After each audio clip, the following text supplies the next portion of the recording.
Glórias ao Senhor.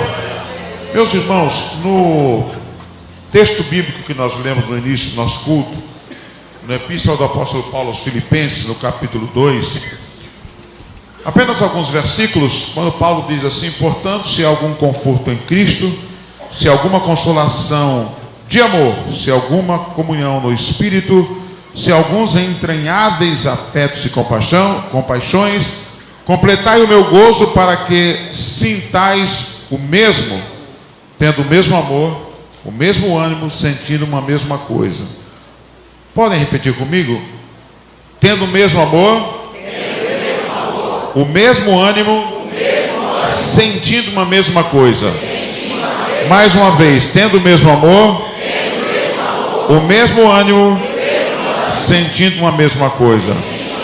Ele continua dizendo: nada façais por contenda ou por vanglória, mas por humildade, cada um considere os outros superiores a si mesmo. E o 4, toda a igreja pode ler?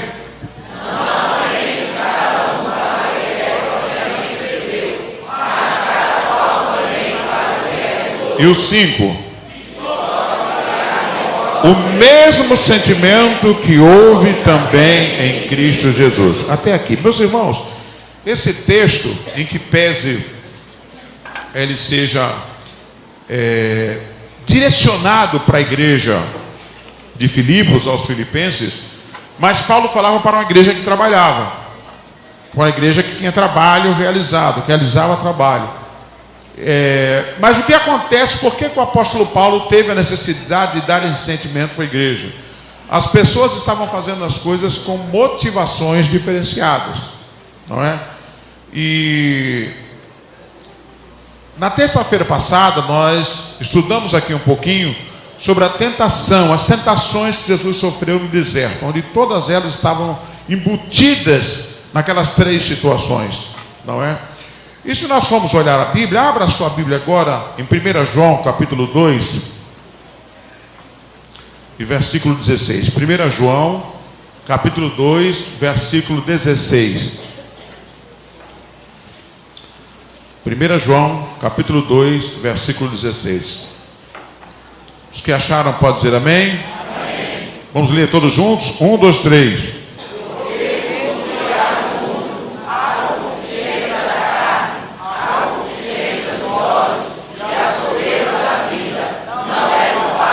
Mais do mundo, 17.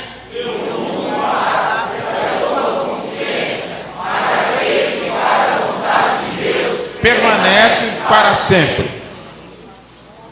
Quando a gente estudou sobre as tentações de Jesus, primeiro, tentado na sua carne, teve fome e foi tentado a multiplicar, a transformar as pedras em pães. E o Senhor Jesus não caiu, mas rebateu Satanás com a palavra. Depois ele mostrou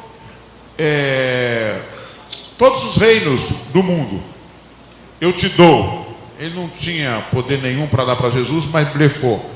Jesus também não caiu, rebateu com a palavra. E por último, se subires ao pináculo do templo e se jogares, está escrito que aos seus anjos dará ordem.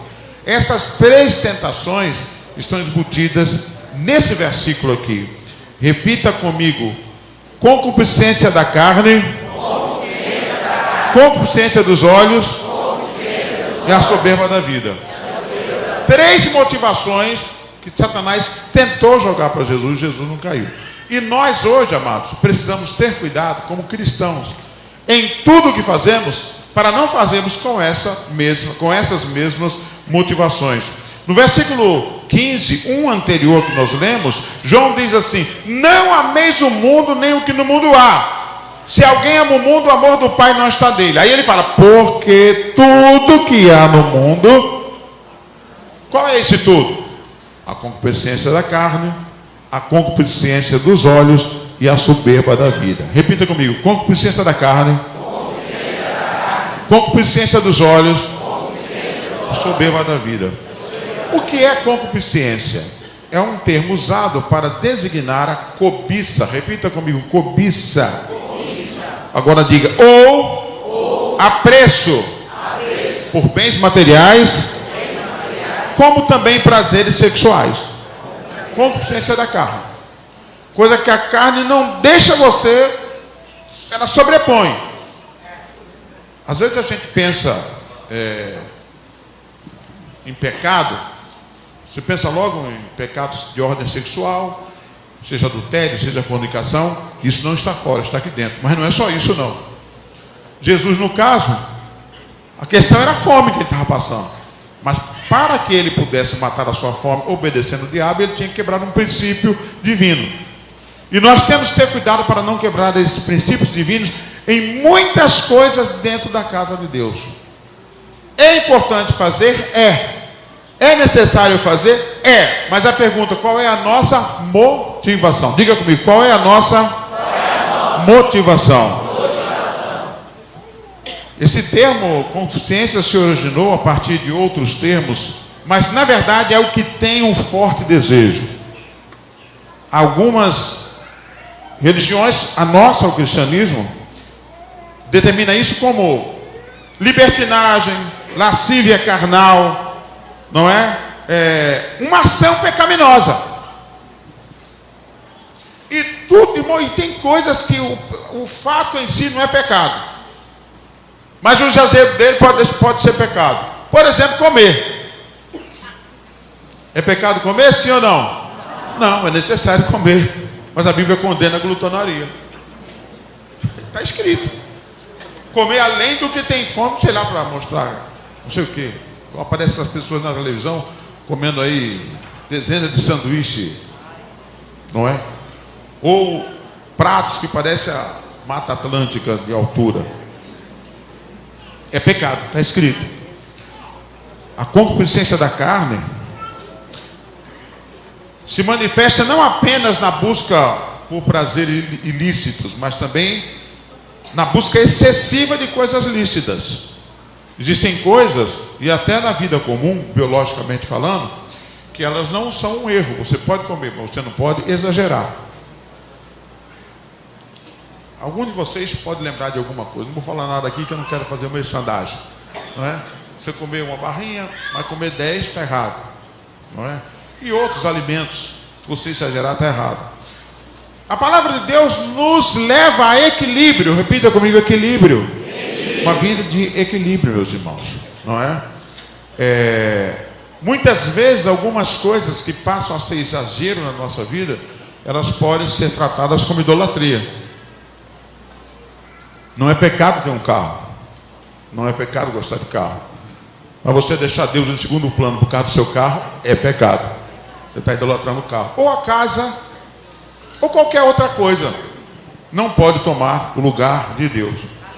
A concupiscência da carne. Mas nós falamos que nessas 33 tentativas de Jesus estava também a concupiscência dos olhos. Repita comigo, concupiscência dos olhos. É o desejo insaciável por mais. Não é apenas querer, mas cobiçar o que vemos. Pode ser uma loucura para comprar uma casa que você não pode, ou um carro. O brasileiro é apaixonado por carro. Essas coisas têm que ter equilíbrio. Ou comprar acima do que pode, ou porque saiu uma nova tecnologia. Não quero mais esse carro, mas o carro serviu tantos anos. Não, mas saiu um novo agora, e faz uma loucura. Materialismo nos leva também a acumular coisas, esquecendo que não podemos servir a Deus e aos bens materiais. O cristão tem que ter equilíbrio. Mas eu vi, pastor. Você viu? Se não é para você, deixa para lá. Não, mas eu vou fazer de tudo, eu vou vender tudo. Tem gente que perde trabalho, perde a família por causa de determinadas coisas. Diga comigo, equilíbrio. E por fim, a soberba da vida. Vamos repetir? Concupiscência da carne, concupiscência dos olhos e soberba da vida. A concupiscência da carne é quando a sua carne não se controla. Você tem que fazer. E aí pode ser qualquer coisa. Pode ser simplesmente comer demais.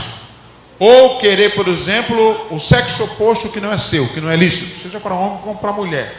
É a mesma coisa. Ou qualquer outra coisa. E por fim a soberba da vida. É o orgulho que vem com as posses e realizações. Eu disse aqui na terça-feira passada que é a obsessão por ser espetacular.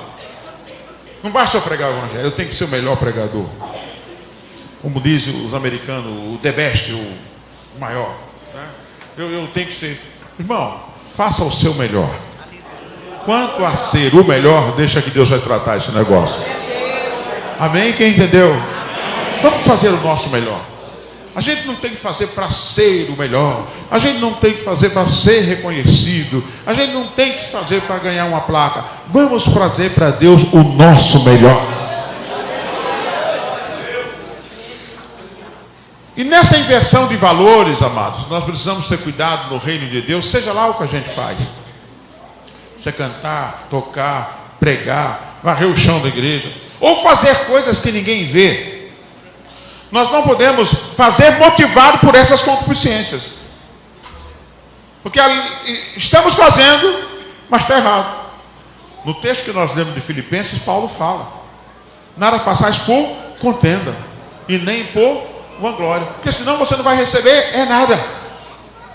Já está fazendo e não vai receber nada, porque a motivação está errada. Irmãos, nós vemos isso na Bíblia de Gênesis e Apocalipse.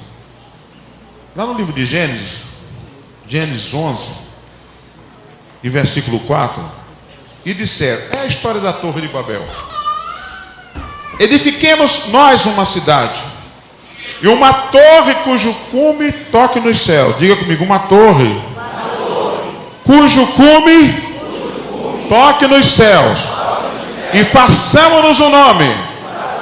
Diga forte isso, 1, 2, 3. Para que não sejamos espalhados sobre a face de toda a terra. Gênesis 11, 4. Propositalmente, existem outras versões que elas são um pouquinho mais claras, né? Por exemplo, a Almeida Revista e Atualizada, Gênesis 11, 4, diz assim: vinde, edifiquemos para nós uma cidade, uma torre cujo topo chegue nos céus, e tornemos célebre o nosso nome. Repita comigo: tornemos célebre o nosso nome. Façamos o nome. A outra versão: façamos que o nosso nome se torne célebre. A nova tradução da linguagem de hoje está assim: agora vamos construir uma cidade que tenha uma torre que chegue até o céu. Assim ficaremos famosos. Diga comigo: assim ficaremos famosos. Façamos um nome, tornemos o nosso nome célebre, ou fiquemos famosos. Olha a motivação.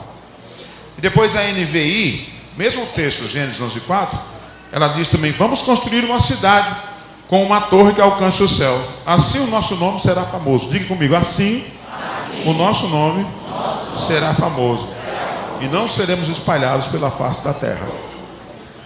Agora presta atenção: era ruim a cidade ser feita? Não. Era ruim querer tocar no céu? Não. Mas eles queriam ficar famosos. E num momento eles disseram assim: vamos fazer uma torre na cidade, para ser mais fácil a gente chegar no céu, estar mais perto de Deus e glorificar a Deus. Não. É para que a gente fique famoso, para que o nosso nome seja celebrado, para que a gente deixe o nome nosso escrito na engenharia. Aí diz a Bíblia que Deus, aleluia, e aqui a gente, dentro da nossa doutrina da Trindade, toda vez que Deus diz façamos, desçamos, é a reunião do Pai, do Filho e do Espírito Santo. Vamos descer e vamos confundir esse povo. E por isso a gente hoje fala português, inglês, japonês, chinês, e glória a Deus por isso. E glória a Deus pelos pentecostais que falam em língua estranha, e é que ninguém entende nada mesmo, o nome do Senhor é glorificado. Porque a ideia era boa, mas a motivação era errada. Diga comigo: a ideia era boa, mas a motivação totalmente errada. Vamos para o livro de Gálatas, capítulo 5.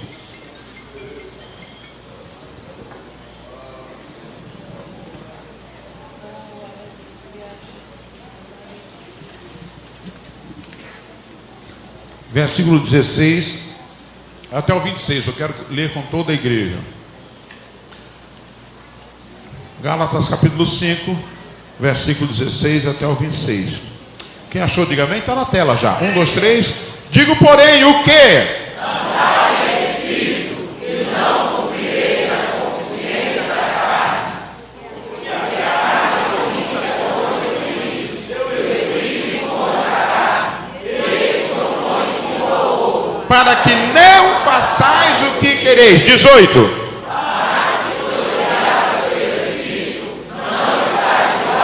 19.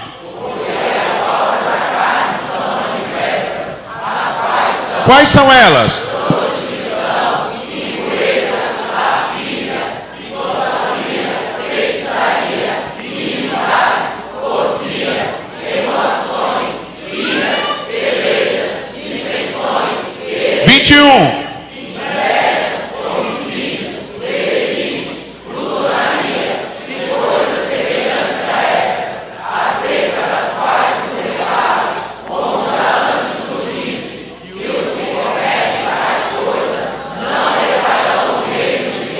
Meus irmãos, Paulo está falando para a igreja. Você vê que todas essas coisas aqui, elas estão dentro das concupiscências da carne, dos olhos e da soberba da vida. Por isso que lá quando ele fala aos Filipenses, ele fala: nada façais por contenda e nem por vanglória, para ser melhor do que ninguém.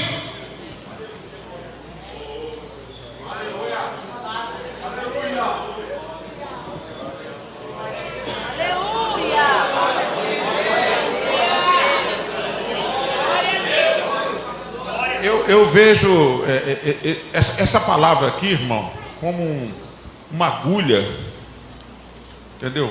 Estourando bexiga de aniversário. Né? Ó, baixa a bola. Aqui tudo é para Cristo. Tudo é de Cristo. Tem que ser para a glória dele. Porque senão não quer dizer absolutamente nada.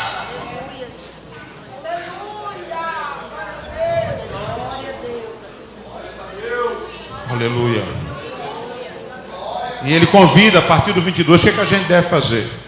Rejeitando todas essas coisas, fazer a obra, trabalhar na obra do Senhor. As coisas da nossa vida, da nossa casa, da nossa família, tem que ter as motivações corretas. Mas a partir do 22 agora, até o 26, todos juntos. Mas o fruto do Espírito é o quê?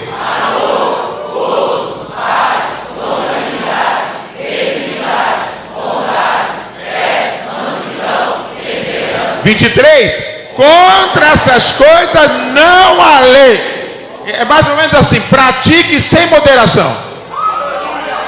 As outras você não faz, as outras você deixa de lado. Está tentado, crucifica. Agora essas aqui, pratique sem moderação. Vamos ler de novo, 22, 1, 2, 3. Mas o fruto do Espírito é amor, gozo, paz, longanimidade, benignidade, bondade, fé, mansidão, temperança. 23. Agora veja que forte o 24, toda a igreja. E os que são de Cristo, diga de novo. Os que são de Cristo, digam bem forte. E os que são, continue.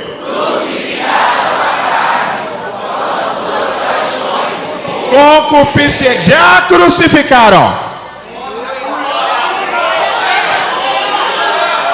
Aleluia, o 26, 1, 2, 3.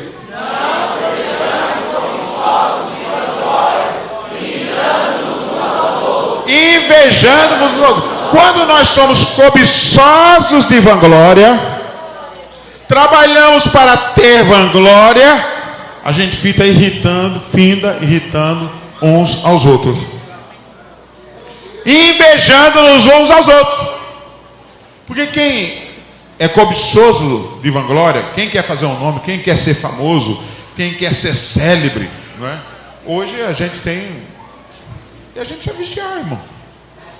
É a questão do like, né? Quantos likes você conseguiu? Pelo amor de Deus, meu irmão. Não é? Eu ouvi um testemunho, isso não é testemunho, é um testemunho. Esses dias, aqui a pessoa chegou para um dos nossos pastores aqui e tal. Pastor, meu irmão, tudo bem? Tal. O irmão nunca me convidou para vir na sua igreja, nunca me convidou para vir na sua casa. Mas quem é o irmão? Eu tenho 60 mil seguidores, não sei quantos milhões de likes. E daí, meu irmão? Eu não tenho nenhum. Mas não lhe conheço.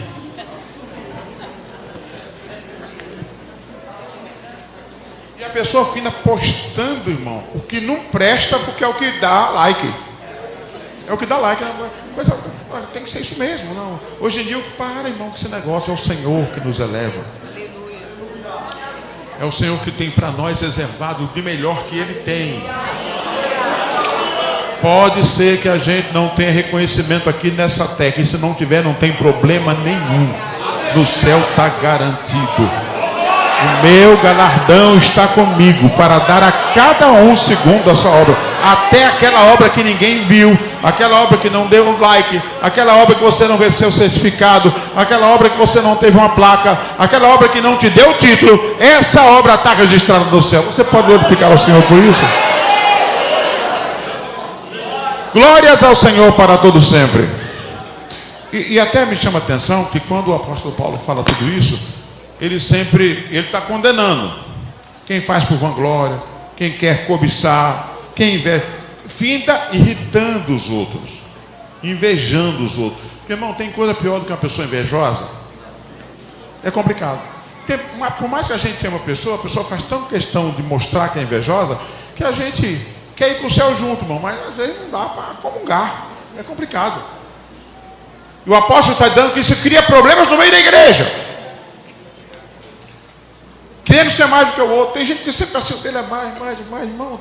Até nas coisas espirituais a gente tem que ter cuidado, né? Na igreja de Corinto havia disputa até por falar em língua estranha.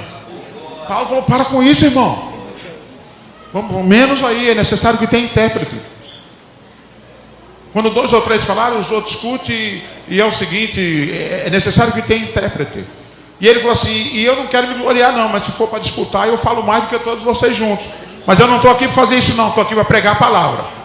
Foi isso que Paulo falou. Que eles estavam disputando até nas coisas espirituais, irmão. Ele falou, está tudo errado. Tem alguém entendendo aqui que Deus está falando?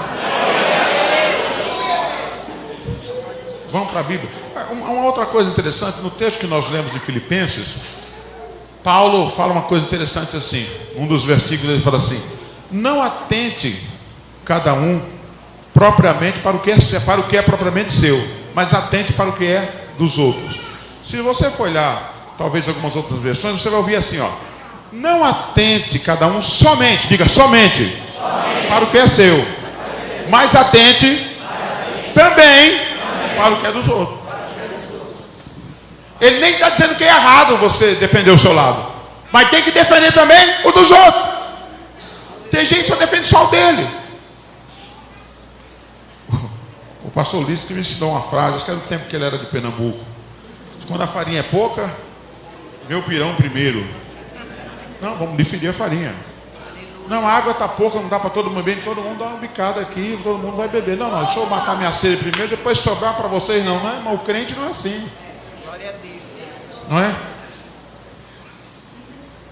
Isso serve em todas as áreas, irmãos. De quem prega, de quem canta, de quem toca, de quem colabora nos bastidores, de quem trabalha numa cantina. Não é? Eu não estou dizendo que acontece isso aqui não. Estou fazendo para a gente entender, não é? Vai na cantina hoje, irmão, porque hoje é a minha coxinha. A coxinha da outra irmã não é boa? Você vai no culto hoje, porque hoje sou eu que vou cantar. Sou eu. Não, para. Vamos servir ao Senhor com alegria. Aleluia. Não atente cada um propriamente somente para o que é seu, mas também para o que é dos outros, irmão. Se o teu irmão vai bem, você vai bem. Olha, mas que solo bonito da trompa, do violino. Não, mas eu sou tuba. Meu irmão, se o outro for mal, você está ruim. Porque se o outro desafinado, não adianta nada tocar bem.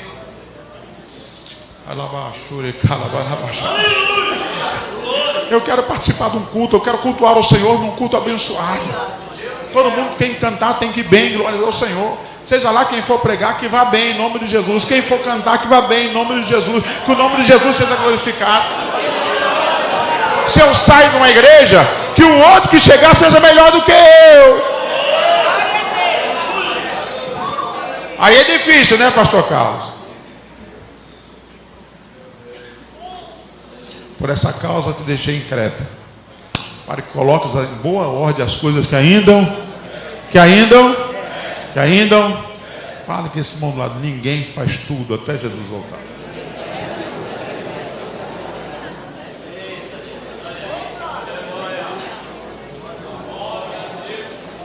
Primeira Coríntios capítulo 6, a partir do versículo 12. 1 Coríntios capítulo 6, a partir do versículo 12. Quem achou pode dizer amém? Amém. Vamos lá todos juntos? 1, 2, 3.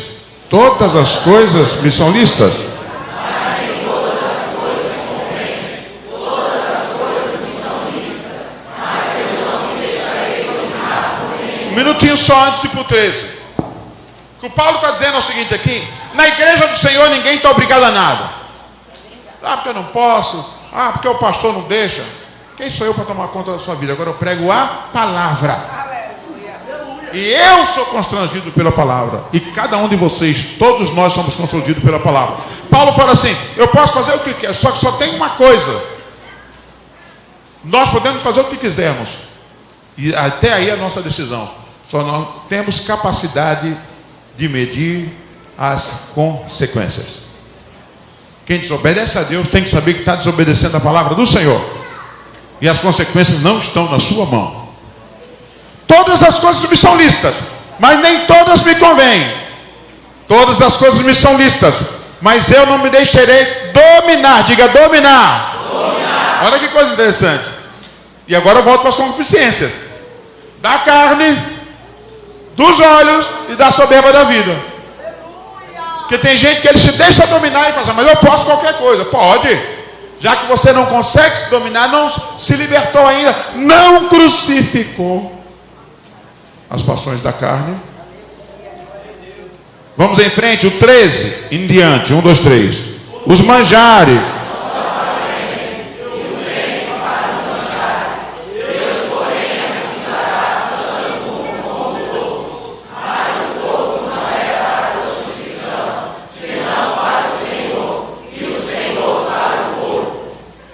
Vai em frente.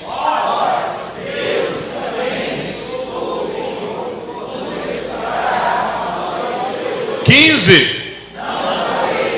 Que os vossos corpos são membros de Cristo. Tomarei, pois.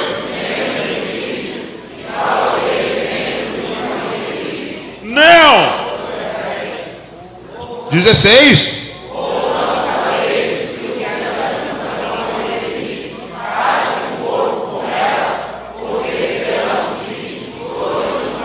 Dezessete. 18.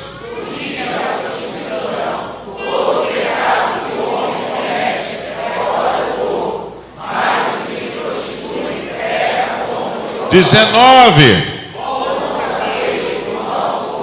É o templo do Espírito Santo que habita em vós, proveniente de Deus, e que não sois de vós mesmos. O 20.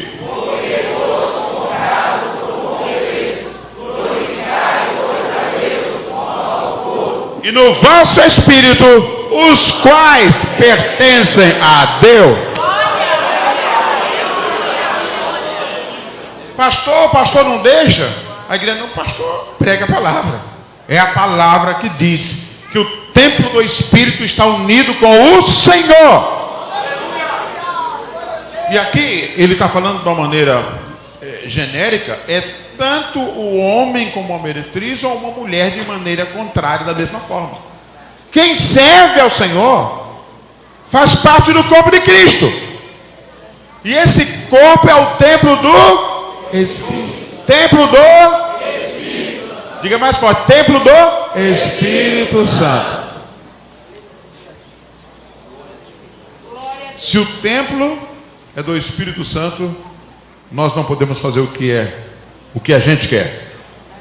Nós temos que fazer aquilo que o Espírito Santo manda, aquilo que o Espírito Santo aceita. E a Bíblia diz que isso é pecado, porque fostes comprados por bom preço. Diga comigo, bom preço. Bom preço. Você sabe o que eu quero dizer com isso aqui, irmão? A gente podia estar na lata do lixo do pecado, mas Jesus não pegou a gente lá de graça, não. Ele pagou um bom preço, derramou o seu sangue. Aí ele fala, glorificai. Repita, glorificai. Pois a Deus. Diga forte, no vosso corpo e no vosso espírito. Diga forte, os quais pertencem a Deus. Pergunta para esse irmão lá, e Deus só não quer o coração?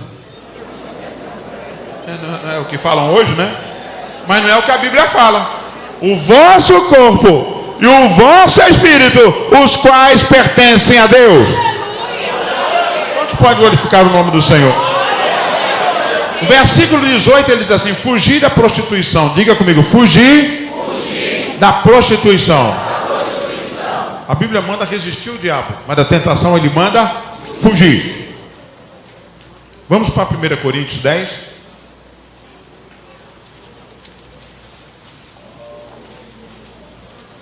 Versículos 14 ao 21. 1 Coríntios 10, versículos 14 ao 21.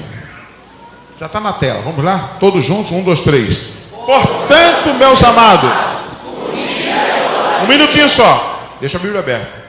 Agora há pouco a gente leu no 18 de 1 Coríntios 6, fugir da... E agora, fugir da idolatria. O 15, todos juntos. Falo como a sábio.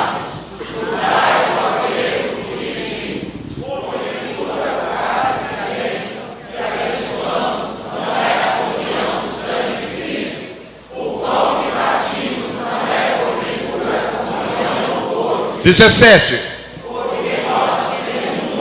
Somos um só pão, é um só corpo. 18.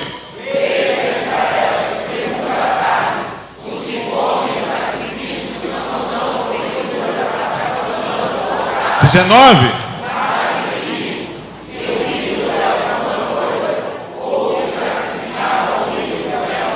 20.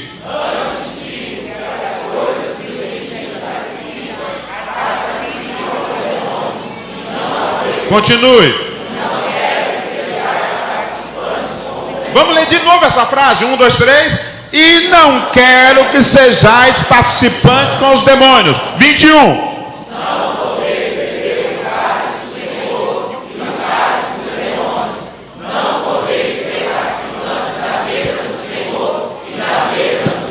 Vamos ler mais uma vez o 21, todos juntos. Não podeis beber.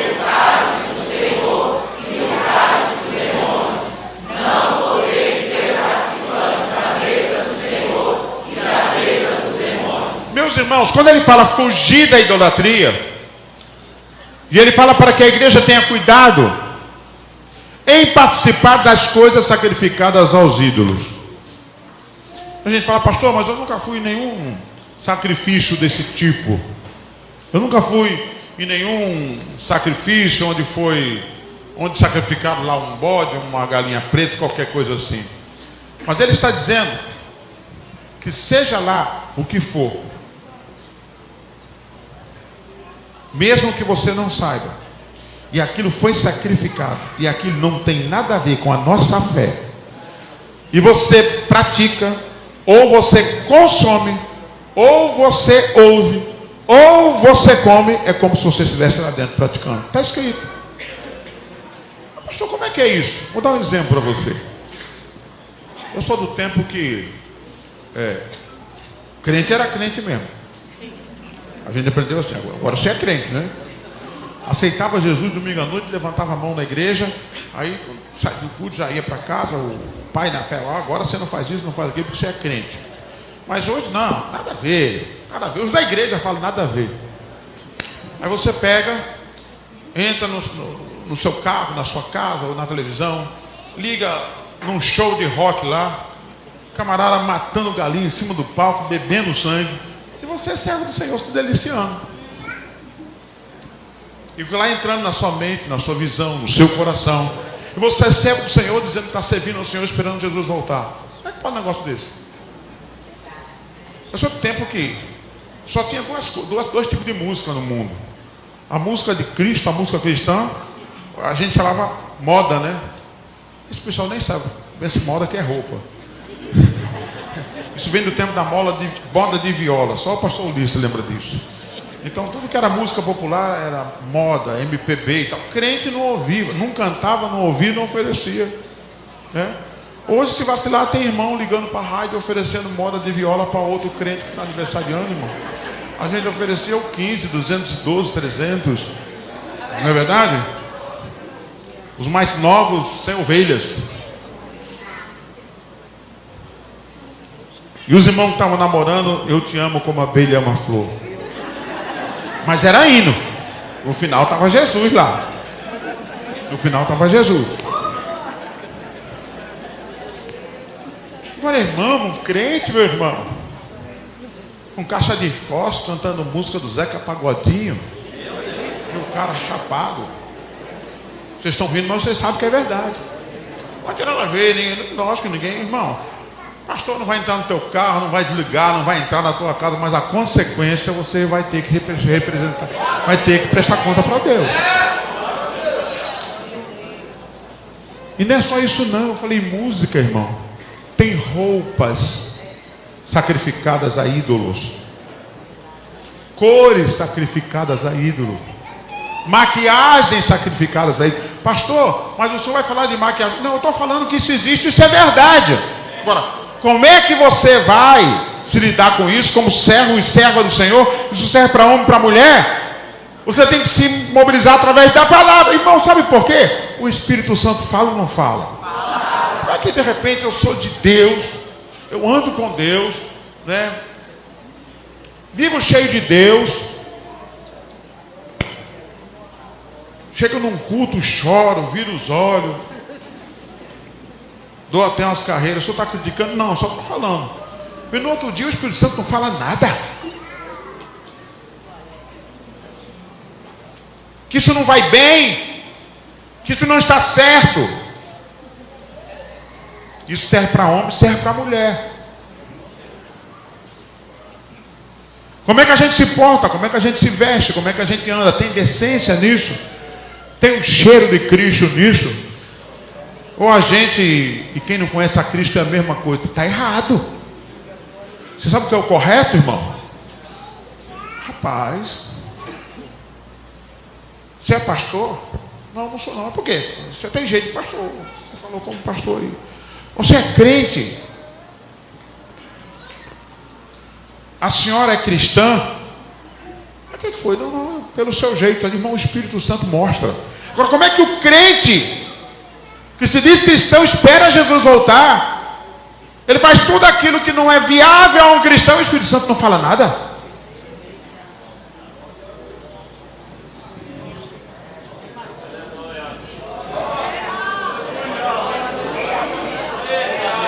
Canta o que o mundo canta, veste o que o mundo veste, se faz tudo como o mundo, porque nós estamos no mundo, tem que ser assim. Não, irmão, nós estamos no mundo, mas não somos do mundo.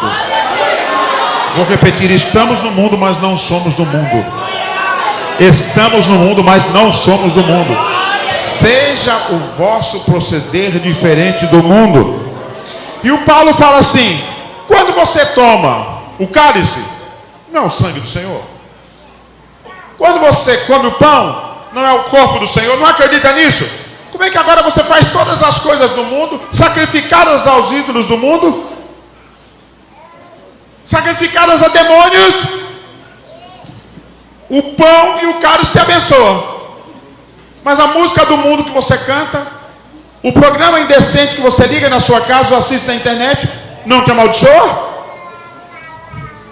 A vida espiritual é a mesma, de bênção ou de maldição. Por isso que Paulo fala: olha, não podeis beber o cálice do Senhor e o cálice dos demônios. Repita comigo essa frase: não podeis beber o cálice do Senhor e o cálice dos demônios. E a última, diga: não podeis ser participantes da mesa do Senhor e da mesa dos demônios. Fala com esse irmão do lado, entendeu, meu amado?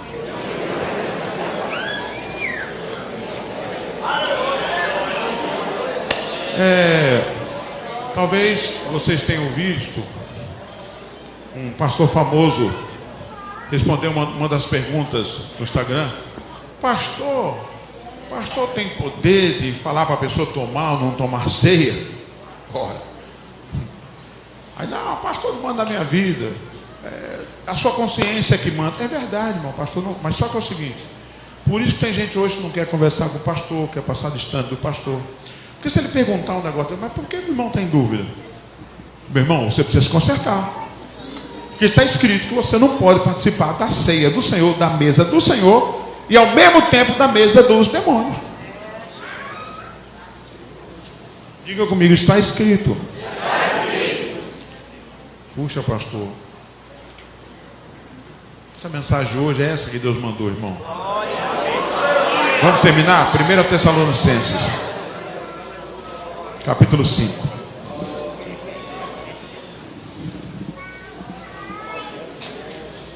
Vi uma frase aqui domingo. Não sei se o pastor Isaías está por aí. Isaías está aí? Não? Ele disse aqui que aqui é o único restaurante que a gente entra e não tem cardápio. É o dono do restaurante que manda o cardápio. A gente só tem um jeito: come ou sai.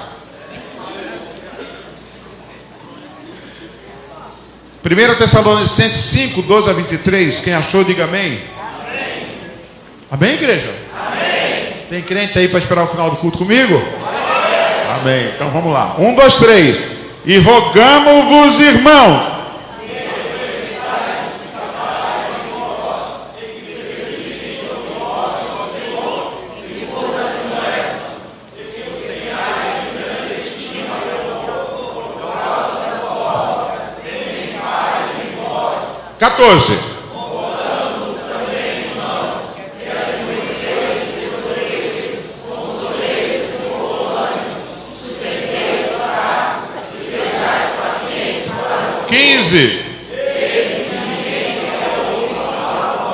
mas segui sempre o bem.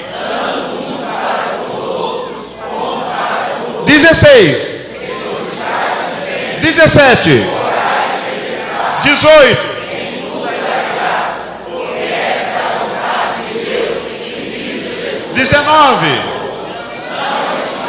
Mais uma vez o 19.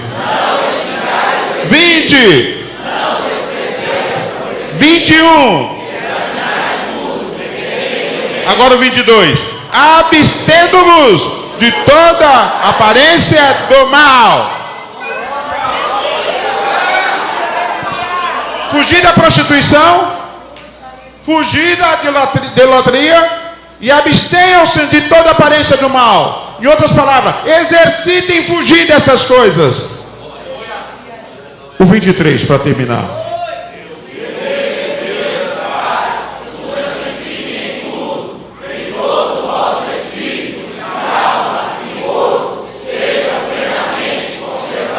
Irrepreensíveis.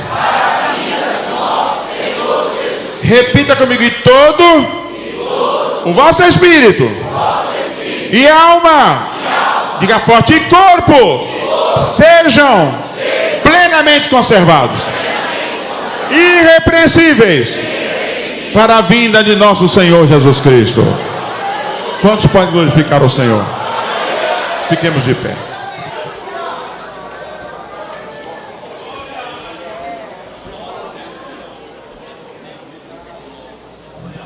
Que o Senhor tenha misericórdia das nossas vidas.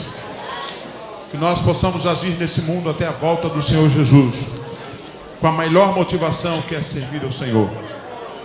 Com a melhor motivação, que é fazer as coisas do jeito de Deus. Sabendo que somos falhos, mas nós não podemos nos acomodar às nossas falhas.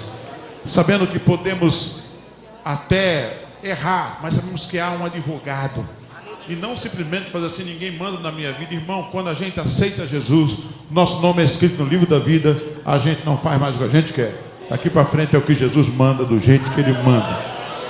Glórias ao Senhor, glórias ao Senhor. E muitas vezes o apóstolo Paulo fala aqui num dos textos que nós lemos, crucificando a carne. Repita comigo, crucificando a carne. E as suas paixões. Porque se não, irmão, se não crucificar a carne, é como aquela pessoa que parece que morreu, mas não morreu. Está morto, mas está se mexendo. Qualquer coisa ele fala, eu sou crente, mas meu braço não é. Eu sou crente, mas meu pé não é. E por aí vai. Não tem crente. Irmão, quando a gente batiza, nós acreditamos no batismo por imersão. Diga por imersão. É um símbolo que tudo está na mão do Senhor. Tudo está na mão do Senhor. A igreja do presente século precisa se ater a essa grande realidade. Nós ainda estamos aqui, mas não somos mais daqui. Vamos orar uns pelos outros? Senhor nosso Deus, estamos na tua presença, Senhor. Tu és o nosso Deus, o nosso Senhor, o nosso Salvador. Aquele que vive e que reina para sempre, eternamente, meu Senhor. Senhor, temos ouvido a tua palavra. Ó Espírito Santo, nos ajuda a crucificarmos a carne com as suas paixões, Senhor, e nos deixarmos sermos dominados, Senhor, pelo Espírito Santo, que fala, que age, que renova, que restaura. Glórias ao Senhor, glórias ao Senhor. Glórias ao Senhor.